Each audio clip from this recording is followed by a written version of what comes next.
Okay.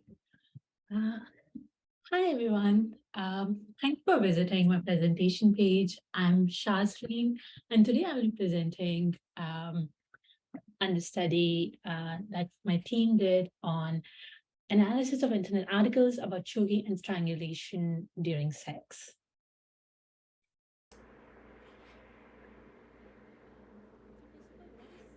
Choking, and why are we talking about it?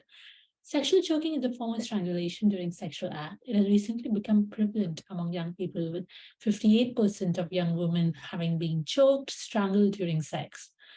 It is disproportionately experienced by women as well as sexual and gender minorities, and is learned about through partners, friends, and pornography and mainstream media. Since choking is a form of strangulation, it can cause negative health results, including vision changes, loss of consciousness, and even death. People usually acquire sexuality information from diverse media, including magazines, TV shows, websites. Digital media usually ranks quite high in terms of accessing resources about sex, and internet articles especially relied upon for topics associated with taboo, embarrassment, or for which information is largely unavailable from parents, schools, or friends. So how does our study fit within this literature? There's very limited research on choking done as a sexual practice. Um, and many young people are unaware of its health risks. When people seek out information about choking, and they do so sometimes in response as a problem they experience from being choked, such as neck pain, they do so via internet searches. And no research till date examined online information about sexual choking. So why are we doing this study? So the reason to do this study and the objective to do this study was to conduct a content analysis of internet articles about how to engage in choking, with the goal of understanding how choking is described, the types of information included, and overall article accuracy. So how did we conduct this study? We identified internet articles about sexual choking by entering search terms into popular search engines. We entered search engines such as this: choking during sex, how to choke my partner during sex, how to choke someone during sex, etc. We identified 27 distinct text-based articles to be included in the search. The article had to be informational, text-based online article about how to engage in sexual choking. We excluded any videos about choking, as well as articles about choking that were not about how to engage in choking. Moving on to results. So first important thing that we're looking was for accuracy. Of the 27 articles we reviewed, 89% had at least one inaccurate statement about choking. There's an important theme that emerged about gender and choking. Most articles refer to the person being choked as female. Even among articles that use gender-neutral language, many tend to feature images of a woman being choked, and which you might see that the images that I've used throughout my presentation has a woman being choked as well. And that is done by a man. Most articles describe heteronormative gender dynamics between men and women, invoking stereotypes of masculinity as connected to dominance and submission as connected to femininity. One of the articles said some girls enjoy just having your hand lightly grip them, while others want you to push down hard and really grind them into the bed. Several depicted women as desiring danger, submission, or temporary powerlessness. One article said a lot of guys are afraid they're going to hurt a woman when they choke, but in reality, that's part of the danger that women crave. Another article said a girl cannot enter the orgasm-inducing stage if she's deep in thought, and to not be deep in thought, she must be empty of thought. And if done correctly, choking induces a feeling of loss of control through deprivation of oxygen, complete physical control of her body, and verbalizing her dominance. Another article said, most women love being choked. So the matter is less about does she want to be choked, but the question is, are you man enough to dominate her? So there's a lot of themes about masculinity and choking. How choking is characterized. Most articles describe choking with language such as BDSM, sexual domination, erotic asphyxiation, and sexual asphyxiation, breath play, and edge play. Choking was never described as strangulation, and one article did include a separate sexual strangulation, but was never defined but appeared different than choking. Choking was often described as pleasurable, arousing, kinky, adventurous, or mentioned context of BDSM. In more than half the articles, choking was described as making orgasm easier or more intense or hot or sexy. In the context of pleasure, Few articles mention the following lines. One article described various reasons which choke may be pleasurable or arousing, which includes feeling the powerlessness, domination, as well as a moment when the pressure on your neck is released. Oxygen supply is enabled with an intense rush of blood that makes sex more pleasurable. An article mentioned about pleasure associated with choking was described as release of feel-good hormones, puts in a state of euphoria, but there was no evidence that supported these assertions. Some articles differentiated between two types of choking-induced pleasure that were psychological, that were physiological in nature, like feeling dizzy and lightheaded when the choke is released and you get to breathe normally again. Another article said pretty much nothing can be more arousing than literally putting your life in somebody's hands and yet knowing that you're entirely safe. Another article noted that blacking out and shortness of breath can enhance the experience.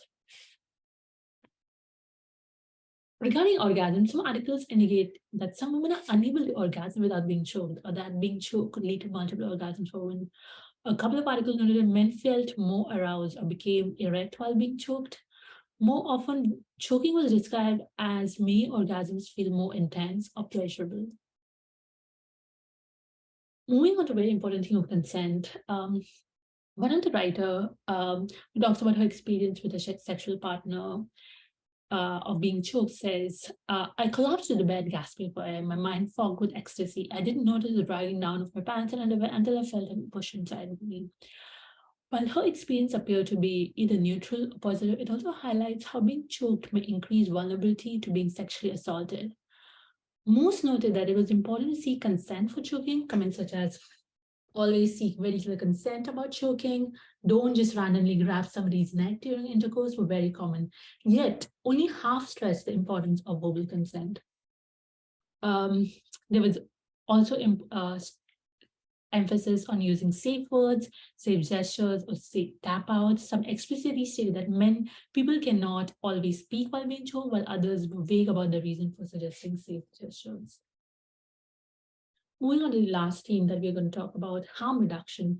Few articles mention that it would be helpful to learn about CPR or first aid, usually without indicating how to respond in an emergency situation. The most common harm reduction message was to avoid choking in the trachea or the windpipe and to instead choke a person only on the sides of the neck. Some articles cautioned against partner skin turning gray, blue, or pink, and sometimes noting that these would be indication to ease off the pressure or stop choking. If they turn blue, that's a cue. Her color should be flash, but not too much. You should be able to fully see the whites of her eyes. Moving on to the discussion section. Most articles that we reviewed had inaccurate information about choking, and only 2 had undergone medical or expert review. A few articles mentioned strangulation. None indicated that choking during sex is a form of strangulation. We also questioned the utility of some of the information that is advised to the person doing choking to know whether the partner's skin was turning gray, blue, or pink. There's lack of specific suggestions related to consent, aftercare, discussing health condition or trauma history. It is unlikely that most people have conversation about medical or trauma history prior to hooking up or having sex. Given how frequently articles described the recommended choking techniques as safe, and we found ourselves wondering whether these articles meant by describing the approach to choking as safe, because people can lose consciousness, have a stroke, experience cardiac arrest, or even die while being choked. Often it seems safe that safe simply meant that people being choked would be unlikely to die. Yet not dying is a very low bar for sexual exploration. We further noticed that most articles seem to be directing the information to people doing the choking rather than people who might be choked.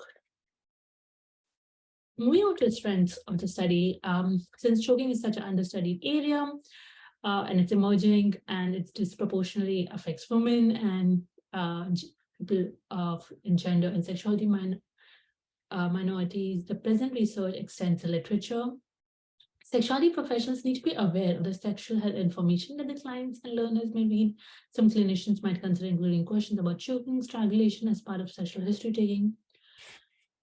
Limitations. The articles that we reviewed were written in the English language and were not generalizable to all media articles. There may be different messages about sexual shame that have been written in other languages or for audiences in other countries. Finally, moving on to the conclusion. Most articles that we came across in our sample had some inaccurate information about sexual choking or strangulation, intended to describe ways of choking safely without indicating what they meant by safely or what health risks persist. Sexual health professionals should be aware that the clients and learners are likely receiving inadequate and inaccurate information, and this may heighten their or their partner's risk for negative health consequences. I hope this was helpful information to you about choking. And in case you have any further questions or any thoughts that you'd like to discuss, please reach out to me. Please drop a message or any email, and I would love to discuss further this with you. Thank you.